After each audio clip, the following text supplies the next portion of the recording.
Hello friends, NEET 2016 के इस question में हमें दिया गया है एक बुलेट है, उसका मास 10 ग्राम है। वो हॉरिजॉन्टली मूव करती हुई 400 मीटर पर सेकंड की वेलोसिटी से टकराती है एक वुडन ब्लॉक से जिसका मास 2 केजी है और जिसको हमने एक रस्सी से लटकाया हुआ है।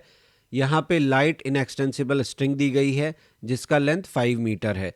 क्वेश्चन में कहा है कि एज अ रिजल्ट इस कोलिजन के कारण जो centre of gravity of block है वो राइज करता है वर्टिकल डिस्टेंस 10 सेंटीमीटर तक। तो हमसे पूछा है कि स्पीड ऑफ द बुलेट क्या होगा जब वो इमर्ज आउट करेगी हॉरिजॉन्टली फ्रॉम द ब्लॉक। तो देखिए, ये एक बहुत बढ़िया सवाल है जिसमें आप या तो बिल्कुल सही तरीके से सोचेंगे और सही आंसर तक पहुंचेंगे। अगर आप अपने सोचने के प्रोसेस में भटक गए और आपने गलत अपना जो थॉट प्रोसेस है वो बना लिया, गलत कंसेप्ट यूज कर लिया, तो बिलीव मी आप आंसर के आसपास भी नहीं फटक पाएंगे। तो इस क्वेश्चन में हमें सबसे पहले क्या दिया है वो नोट कर लेते हैं। क्वेश्चन में हमें दिया हुआ है बुलेट का mass, let's say it is m1, ये है 10 ग्राम, और हमें इसका इनिशियल वेलोसिटी दिया हुआ है, उसे हम u1 ले लेते हैं, दैट इज 400 मीटर पर सेकेंड। वुडन ब्लॉक का मास यहाँ पे 2 केजी दिया हुआ है और इनिशियली उसका जो वेलोसिटी है वो 0 है। और हमें क्या दिया गया है, लेंथ है इसका 5 मीटर और जिस हाइट तक ये जाता है वो है 10 सेंटीमीटर। अब क्वेश्चन में हमसे वेलोसिटी ऑफ बुलेट यानी v1 पूछा है। तो देखिए, सबसे इंपॉर्टेंट हमारे लिए ये जानना है कि यहाँ पे कंसेप्ट कौन सा हमें लगाना चाहिए, क्योंकि सही कंसेप्ट ही हमें आंसर तक लेकर जाएगा। मोमेंटम कंजर्वेशन डेफिनेटली यहाँ पर होगा, यानी आपका जो इनिशियल मोमेंटम है सिस्टम का वो फाइनल मोमेंटम के बराबर होगा। आप में से कुछ लोग सोच सकते हैं कि यहाँ पर आपके टेंशन और ग्रेविटी जैसे फोर्स इन्वॉल्व हैं, तो फिर आपका मोमेंटम कैसे कंजर्व होगा। तो मैं आपको बता दूं कि इस इवेंट में जो आपके बुलेट और ब्लॉक के बीच में होगा, इस इवेंट में इम्पल्सिव सिचुएशन है और यहाँ आपकी टेंशन और ग्रेविटी दोनों ही नॉन इम्पल्सिव इन नेचर होंगे, इसलिए उनका कोई रोल यहाँ पर नहीं मिलेगा।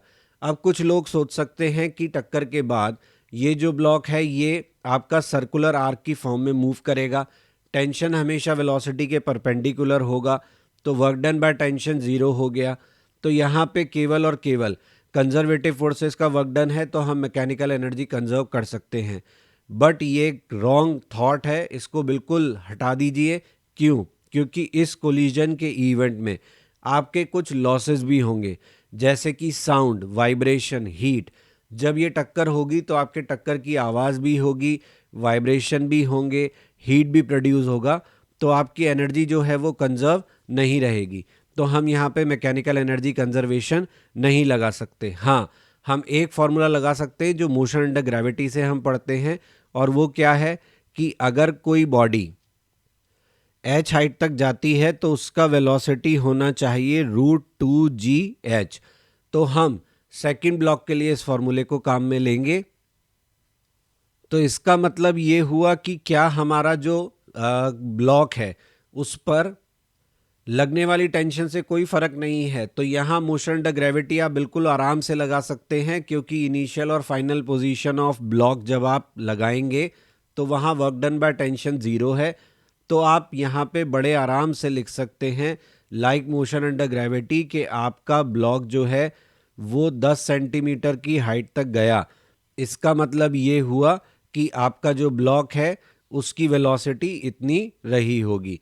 सेंटीमीटर को यहाँ मीटर में कन्वर्ट कर लेंगे तो वेलोसिटी कितना आ गया इसका √2। अब हम लगाते हैं मोमेंटम कंजर्वेशन। तो मोमेंटम कंजर्वेशन में हमारा जो बुलेट था उसका मास था 10 ग्राम, उसकी वेलोसिटी थी 400, हमारा ब्लॉक था उसका मास था 2 केजी, इनिशियल वेलोसिटी था 0। 10 ग्राम का हमसे फाइनल वेलोसिटी पूछा है, मान लेते हैं v1, जैसा कि आप डायग्राम में भी देख सकते हैं। और जो हमारा ब्लॉक है डेफिनेटली उसकी वेलोसिटी कोलिजन के बाद क्या रही होगी, √2 मीटर पर सेकेंड। तो यहाँ से हमें क्या मिलेगा, ये तो बचेगा 4 + 0, ये हो जाएगा हमारा v1/100 + 2√2। तो यहाँ से v1 को हम सॉल्व करके निकाल सकते हैं। v1 का वैल्यू 120 मीटर पर सेकेंड आएगा। अब आप अगर g का वैल्यू 10 लेके सॉल्व करते हैं तो ये 120 एग्जैक्ट नहीं आएगा, लेकिन आप अगर g का वैल्यू 9.8 मीटर पर सेकेंड स्क्वायर लेते हैं तो आपका g का वैल्यू जो है वो 9.8 रखने पे आपको v1 यानी velocity of bullet after collision 120 meter पर सेकेंड एग्जैक्ट मिलेगा। मैंने यहाँ पर 10 क्यों लिया है? कैलकुलेशन सिंप्लीफाई करने के लिए। आप एक बार सोल्यूशन देखने के बाद खुद से g की जगह 9.8 रख के सॉल्व कीजिएगा, आपका आंसर आ जाएगा। आई होप आपको ये सोल्यूशन समझ आया होगा। Please like share subscribe my channel, bell icon दबाना ना भूलें ताकि आपको सभी इंपॉर्टेंट अपडेट्स टाइमली मिलते रहें।